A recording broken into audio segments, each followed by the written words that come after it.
Good afternoon. Here we are at Vale High School in Vale, Oregon, and it is the 18th of August, 2021, and we are on the eve of the start of a new school year. And today, walking together, talking together, we're doing Makers and Creators. And we have a maker and creator with us, Mrs. Kacie Shaffer.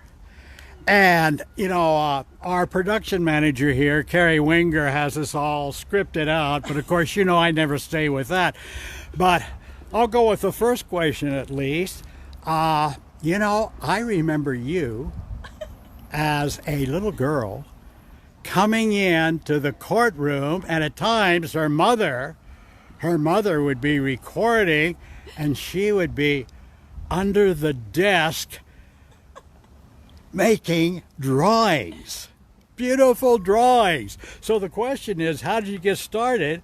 And so let's start even before that. How did you get started as a young artist? So just like you said, Frank, I have been doing art for as long as I can remember. I was very fortunate to have a mom and dad that supported that. And so my earliest memories in art making was when my mom would get these huge rolls of blank paper from the newspaper, and she would roll them out and give me paints and paintbrushes and just let me go to town.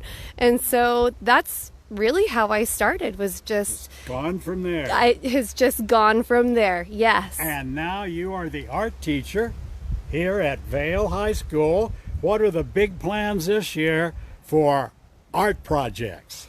First of all, I'm super excited that we are back to normal, or as normal as we can be at this point, and I'm hoping that we're able to have a full year, so I'm grateful for that. I am doing some things a little bit differently. Wow.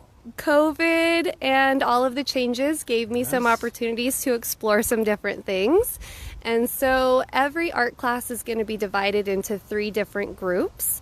I'll have beginning artists, those who have taken art for the first year, second year, doing one curriculum where they explore the elements and principles of design, and they have the opportunity to work with a wide range of media, and they'll do a bunch of different art making processes, kind of just dabbling in a little bit of everything.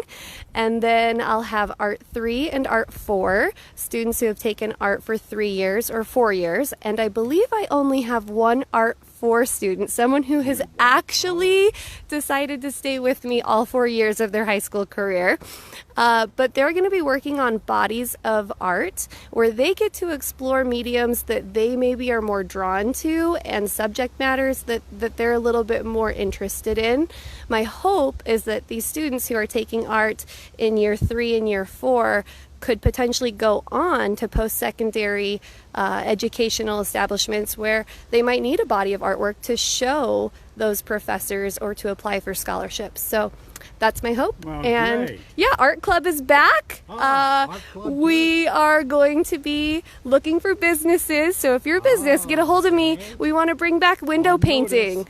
Yeah, window painting. So we're looking at some fall homecoming window painting ideas, and then some closer to the holidays, Christmas and New Year's, and then another towards the end of the school year, either graduation or, have a great summer type stuff. So more information will be out, but if you're interested in your business, please get a hold of me. Okay. Now, throughout your life, you've been totally involved with art. What has been most satisfying so far as all of your art experiences? Oh my gosh. Well, I really am appreciative of the Drexel Foundation. I was involved in that for a very long time. Wow. I think talk to them. Yeah, I think that was a great opportunity growing up here.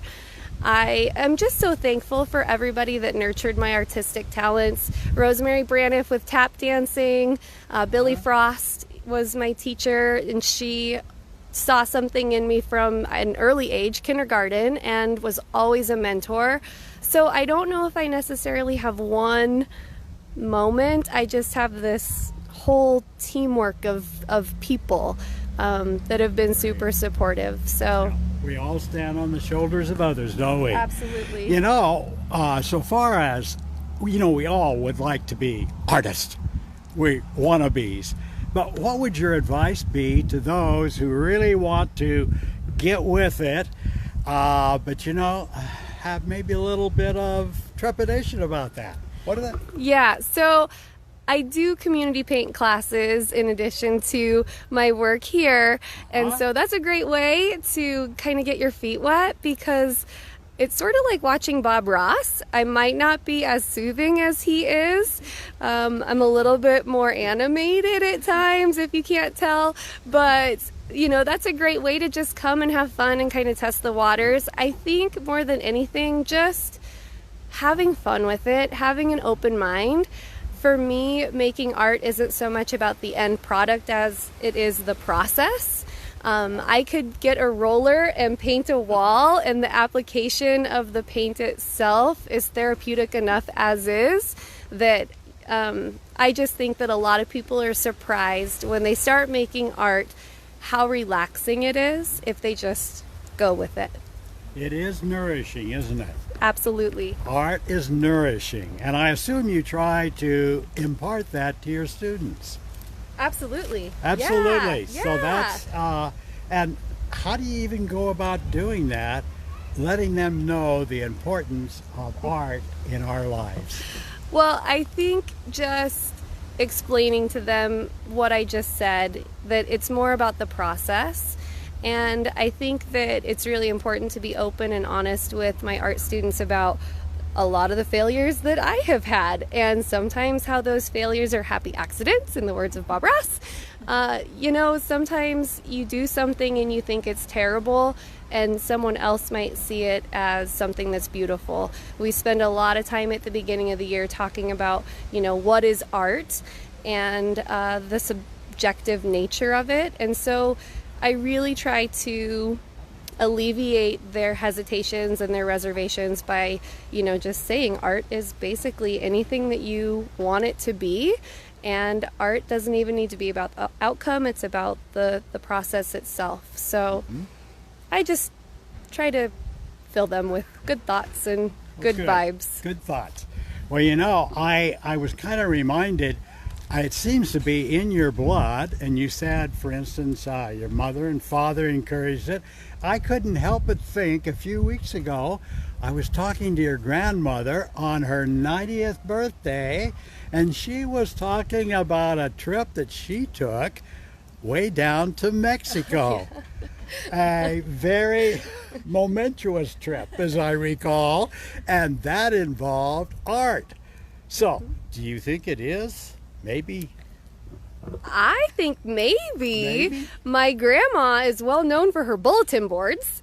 She was a teacher for a long time, and she made a lot of bulletin boards. And even after she retired, growing up, I remember in her dining room she had a bulletin board, and they were always above and beyond.